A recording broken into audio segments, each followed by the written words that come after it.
বন্ধুরা, আমি এখন রয়েছি ভাস্কো দা গামা টু শালিমার এক্সপ্রেসে।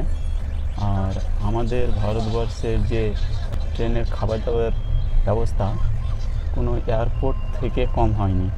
যেমন এয়ারপোর্টে নিচ্ছিল একটা জলের বোতল 20 টাকা দামের জলের বোতল 200 টাকা 250 টাকা নিচ্ছিল, সেম ওই রকম, মানে অতটা না, ওই রকম।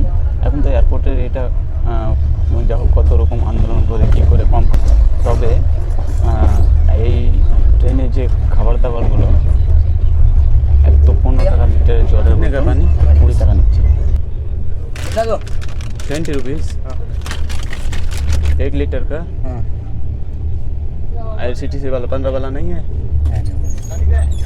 ये कौन सा पानी है? जोलिनो एक्वा। मेरे हिसाब में नंग को बा टाइम में जनरल पानी पानी पूछ रहे वहाँ क्या आगे पानी बोल जाना बरोबर।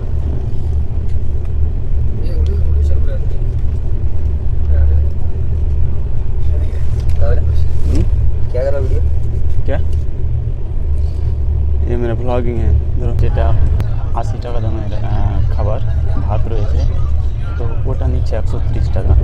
তাও আবার 130 টাকা দিয়ে যে খাবারগুলো কিনে যে ভালো লাগে সেটাও না, ওই বাসে থাকবে আর না হয় মানে কোনো কাটিংয়ের খাবার থাকবে না। তো এই হচ্ছে আমাদের ইন্ডিয়ান রেলওয়ে। কী বলবো, আমাদের এই ট্রেনের খাবার দাবার ব্যবস্থা পুরো এয়ারপোর্টের মতো করে দিয়েছে। একটা গরিব অসহায় মানুষ কম টাকায় যে ট্রাভেল করবে, যাত্রা করবে, তো না খেয়ে তাকে মরে যেতে হবে রাস্তাতেই।